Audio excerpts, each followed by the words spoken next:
Maybe this will teach her that things don't matter as much as people. My heart pounded. Someone recorded that? Yes. And they're willing to testify. Apparently, they thought it was funny at the time, but after seeing your Facebook post, they realized how serious the situation actually was. This changes everything. This shows intent to cause damage, not just negligence. I met with Sophia in person Saturday morning to review the video. It was shaky phone footage, clearly filmed by someone who was also drunk, but the audio was unmistakable. Luna was sitting on my couch, which now had cigarette burns in it, a drink in her hand, surrounded by people. You know what Clara's problem is? Luna's voice was slurred, but audible. She thinks her stupid things matter more than people. Like she'd rather have a perfect cabin than have any kind of relationship with me. So, you know what? I hope this place gets trashed. Maybe it'll teach her a lesson about what actually matters in life. Someone off camera laughed and said, "You're going to be in so much trouble." Luna laughed too. She'll be mad, but she'll get over it. She always does. She acts all tough, but she's too scared to actually do anything. She'll complain, and I'll cry, and Mom will tell her to let it go, and everything will be fine. That's how it always works. The video ended there. I sat back in Sophia's office chair, processing what I'd just heard. Luna had intentionally wanted the cabin damaged. This wasn't a party that got out of hand. This was calculated revenge for perceived slights. With this video, Sophia said, we can make a case for intentional property damage. That's the much more serious civil claim, and it significantly strengthens the criminal case if the prosecutor decides to pursue it. I want to pursue it, I said quietly. All of it. That afternoon, I received an email from my mother. Not a call, an email. Clara, I've seen your Facebook post and I'm appalled. How dare you air your family's private business for everyone to see? You're humiliating your sister publicly. She called me crying for an hour yesterday because people are sending her hateful messages. I don't care what happened at that cabin. You're being cruel and unforgiving, and I'm ashamed to call you my daughter right now. Don't contact me until you're ready to apologize to Luna and drop this ridiculous lawsuit. I read it twice, then deleted it without responding. Sunday, I got a call from an unknown number. When I answered, a woman's voice said, "Hi, is this Clara? My name is Eleanor, and I'm Leo's mother." I almost hung up, expecting another lecture about family forgiveness, but something in her tone made me pause. "What do you want to talk about?" "I want to apologize on behalf of my son. My husband and I had no idea about what happened at your cabin until all this legal drama started. When we asked Leo about it, he tried to downplay it, but we pushed and finally got the truth. What they did was inexcusable." I was stunned. Thank you. We raised Leo to be responsible and respectful of other people's property. I'm horrified that he participated in this and then tried to minimize it. We've told him that we expect him to take full responsibility and pay for his share of the damages. That's very kind of you. But Luna was the one who planned it. And my son was there. He was an adult who made his own choices. He's accountable for his actions regardless of who else was involved. We've already spoken to our lawyer about setting up a payment arrangement with you. We'd like to settle our portion of this before it goes to court.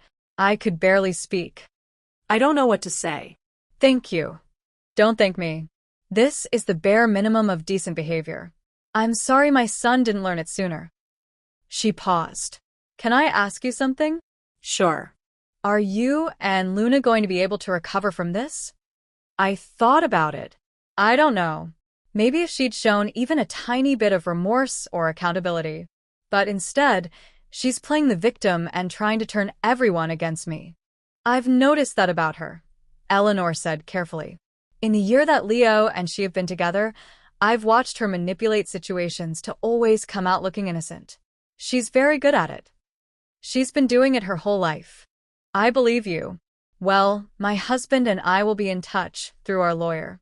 And Clara, stand your ground. You're doing the right thing. After we hung up, I sat in my kitchen, feeling something I hadn't felt in weeks. Validation. Someone from the other side understood. Someone saw Luna for what she really was. Monday morning at work, Mark pulled me aside again.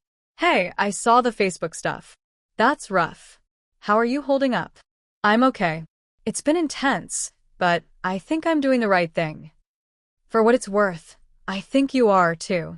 My wife, Maya, read your post and said she wished more people had your backbone. Her sister pulls the same kind of stuff, and the whole family just enables it." Thanks. That actually means a lot.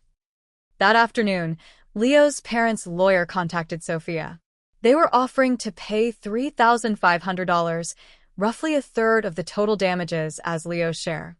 They also provided a written statement from Leo, admitting to being present during the party, witnessing the damage, and doing nothing to stop it or report it afterward. Sophia called me immediately. "This is huge. With Leo's parents cooperating and his statement, we have even more leverage against Luna. This proves she wasn't alone in this." Tuesday, Luna left me a voicemail. Her voice was different, smaller, almost broken. "Clara, please call me back. Leo's parents are making him pay them back thousands of dollars, and they're threatening to not come to the wedding if we don't fix this. My friends are turning on me because of that video someone sent around. People are messaging me saying I'm a terrible person. I need you to stop, please. I'm begging you. I can't take this anymore." I listened to the message 3 times. There was no apology in it, no acknowledgement that she'd done anything wrong, just a plea for me to stop holding her accountable because the consequences were too uncomfortable. I didn't call her back. Wednesday, I received a formal settlement offer through Sophia. Luna was now willing to pay $4,000 over 12 months and issue a written apology. It still wasn't enough to cover all the damages, but it was progress. "What do you think?" Sophia asked. I thought about the months of stress ahead if we went to court. The family relationships that would be irreparably damaged, the time and energy it would consume. But I also thought about the video of Luna saying she hoped my cabin got trashed. The years of being treated like a doormat. The pattern of behavior that would never change unless someone finally made her face real consequences. Reject it, I said. We're going to court. The lawsuit was filed on a Thursday morning in early November. Sophia handed me the court documents with a satisfied smile. Once she's officially served, she'll have 30 days to respond.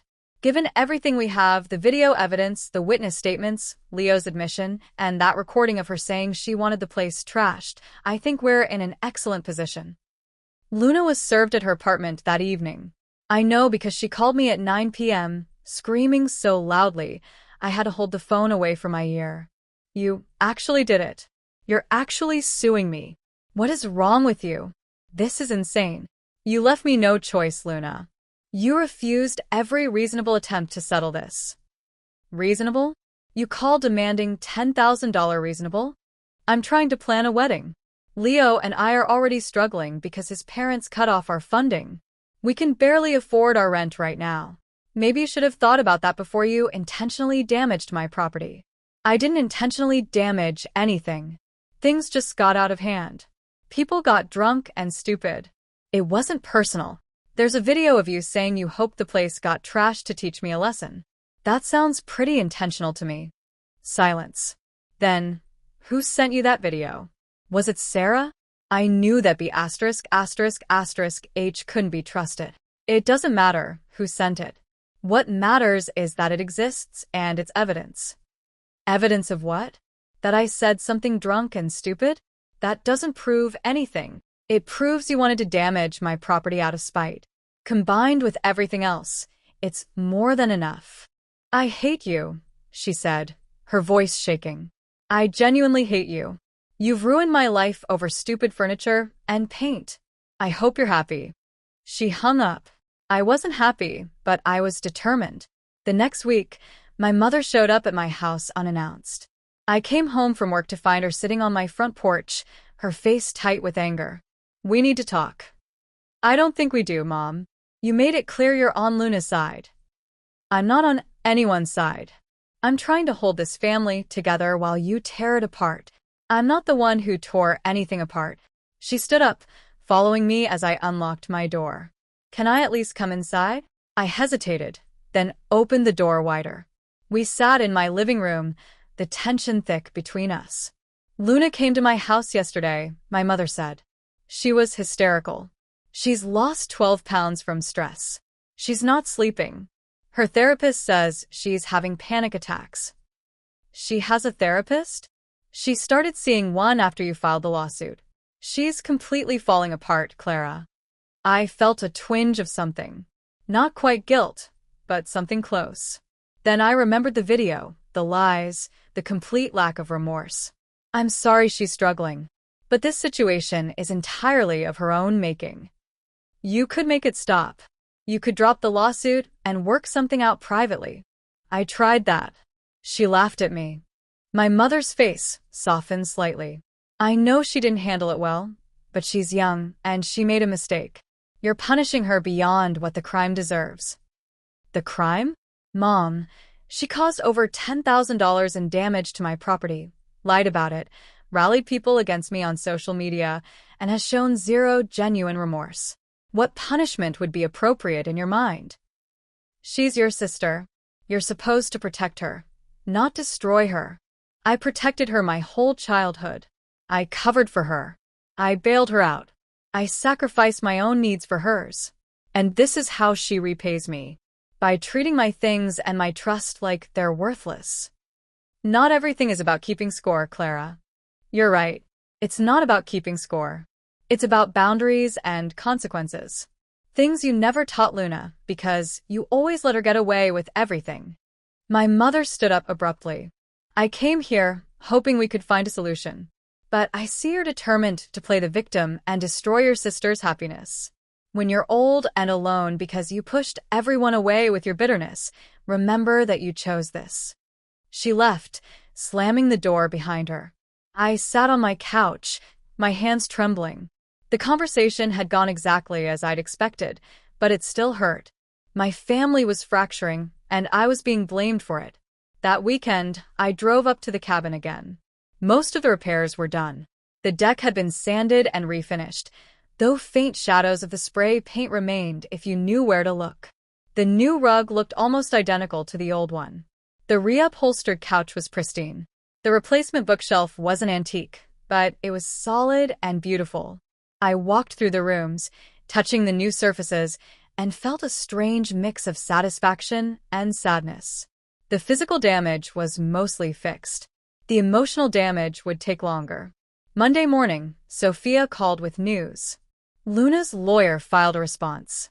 They're claiming you're exaggerating the damages and that you share some liability for not warning her about the security cameras. They're also counterclaiming for emotional distress. Emotional distress? She's counterclaiming against me. It's a common tactic. They want to make you look like the aggressor, but honestly, it's weak. Her lawyer knows it. I think they're posturing to try to force a settlement. What should we do? We proceed as planned. Discovery starts next week. We'll request all her communications, financial records, everything. If she's been talking about this with friends or posting about it online, we'll find it. Discovery was a revelation. Over the next 3 weeks, we obtained text messages, social media posts, and emails that painted a damning picture of Luna's mindset. There were texts to her friends before the cabin weekend. Finally getting to use Clara's precious cabin. She's so uptight about it. Acts like it's a museum. Time to actually live there for once. Messages during the party. This is amazing. Best engagement party ever. Clara would die if she could see this. LOL. Messages after I'd confronted her. My sister is literally insane. She's threatening to sue me over some spilled wine and broken furniture. She makes 6 figures and she's freaking out over like a few thousand. More messages. I can't believe I'm related to someone so materialistic and heartless. She cares more about things than about me. Each message was a knife, but they were also ammunition. They showed a pattern of disrespect, premeditation, and complete lack of accountability. The most damaging discovery came from Leo's phone records. There were texts between him and Luna after my first phone call where she'd laughed at my threats. Luna, she's never going to actually do anything. She's all talk. Leo, are you sure? She sounded pretty serious. Luna, trust me, I've known her my whole life. She'll be mad for a while. Mom will guilt her into letting it go, and everything will be fine. It always works that way. But the damage is pretty bad, Leo. So what? She can afford to fix it. She's loaded, and she has nothing else to spend money on anyway. No husband, no kids. Just work and that stupid cabin. Honestly, we probably did her a favor. Now she has something to do besides obsess over her career. Reading those messages in Sophia's office, I felt something shift inside me. Any remaining doubt about pursuing this case evaporated. This wasn't about the money anymore. It was about standing up to someone who'd spent years taking advantage of my love and obligation as her sister. This is gold, Sophia said. It shows contempt for you. Admission that she knew the damage was significant, and evidence that she believed she could manipulate the family dynamics to escape consequences. The trial date was set for January. As the holidays approached, the tension in my family reached a breaking point. Thanksgiving was canceled. My mother told me I wasn't welcome at her house if I was going to insist on destroying Luna's life. I spent Thanksgiving alone, eating takeout Chinese food and watching movies. It should have been depressing, but instead, I felt strangely free. No more pretending everything was fine. No more swallowing my feelings to keep the peace. Mark invited me to his family's Thanksgiving the following weekend, which helped. His wife, Maya, was warm and welcoming. Mark told me about everything you're going through, Maya said as we washed dishes together. I think you're incredibly brave. My sister pulled similar stuff for years, and I never had the courage to stand up to her. Now she barely speaks to me anyway because I stopped giving her money. Do you regret it? Not for a second. I just wish I'd done it sooner. December brought more developments. Leo's parents formally paid their portion of the settlement. $3,500, plus a letter of apology for their son's role. The money went into an account to pay for the repairs, though it didn't cover everything. Luna and Leo's relationship was apparently crumbling. I heard through mutual acquaintances that they were fighting constantly, that Leo blamed Luna for the loss of his parents' financial support, and that Luna blamed me for everything. The wedding was still scheduled for February, but word was that attendance was way down. Many of the people who'd been at the cabin party had distanced themselves from Luna after the video and text messages became more widely known. Her reputation had taken a serious hit. 2 weeks before Christmas, I received a handwritten letter in the mail. It was from Luna. "Clara, I know you probably don't want to hear from me, but I need to try one more time. I'm sorry. I'm truly, deeply sorry for what happened at your cabin. I made terrible choices, and I hurt you. I was drunk and stupid, and I said awful things. I don't expect you to forgive me, but I'm begging you to please drop the lawsuit. Leo and I have broken up. His parents hate me. Half my friends won't talk to me. I've lost my job because the stress was affecting my performance. Mom is barely speaking to me because she's caught between us. I have nothing left. The wedding is canceled. My life is in ruins. Please, please let this end. I'll pay you back however I can. I'll do whatever you want. Just please make this stop." I read the letter 3 times. This was the closest thing to a genuine apology I'd received from Luna. But even in her apology, there was manipulation. The litany of consequences she'd faced designed to make me feel guilty for holding her accountable. I showed the letter to Sophia. "What do you want to do?" she asked. "I want to see this through." She's only sorry because she's facing consequences, not because she actually understands what she did wrong. Then we proceed to trial. The letter went into evidence as Exhibit M. The trial took place over 2 days in mid-January. The courtroom was smaller than I'd expected, less dramatic than what you see on television. Luna sat at the defendant's table with her lawyer, looking thin and tired. She wouldn't meet my eyes. Sophia presented our case methodically.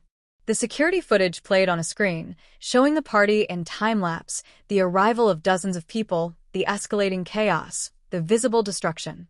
The jury watched in silence. The witness statements were read into the record. Sarah testified in person, describing how Luna had told everyone the cabin was hers. Leo's written admission was entered as evidence. The text messages were displayed on screen, each one damaging Luna's credibility further. The most impactful moment came when Sophia played the video of drunk Luna, saying she hoped the place got trashed. You could see the jury's reaction, the shift from neutral observation to clear disapproval. Luna's lawyer tried to paint me as vindictive, as someone using the legal system to punish a family member over a simple mistake. But the evidence was overwhelming. The damage estimates from professionals were unassailable. The video proof was irrefutable. When it was Luna's turn to testify, she took the stand, looking terrified. Her lawyer asked her gentle questions, trying to establish that she hadn't meant for things to get so out of control. "I invited a few friends to celebrate my engagement," she said, her voice small. "It just grew beyond what I'd planned. I never intended for anyone to damage anything." Then Sophia cross-examined her. "Miss Luna, you stated you only invited a few friends. How many is a few?" "Maybe 10 people initially. But over 50 people attended, according to your own text messages. Did you not continue inviting people throughout the evening?" Some people brought others. "And when you saw the damage occurring, bottles being thrown, spray paint being used, did you try to stop it?" Silence. "Miss Luna? Everything happened so fast. I was drinking. I wasn't thinking clearly. But you were thinking clearly enough to text your friends about how great the party was, even as property was being destroyed around you?" More silence. Sophia pulled up the video again. "In this recording, you stated that you hoped the cabin got trashed to teach your sister a lesson.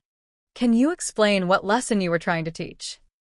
Luna's lawyer objected, but the judge allowed the question. "I was drunk. I didn't mean it. But you did say it, and the damage you hoped would occur did occur. Is that a coincidence? I didn't tell anyone to break things. But you created an environment where you knew damage would likely occur.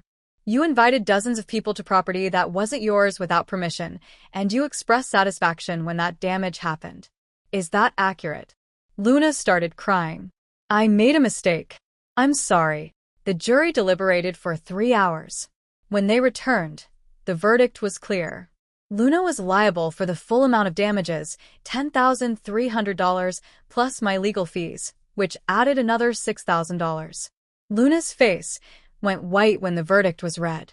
Her lawyer immediately began talking about appeals and payment plans, but the damage was done.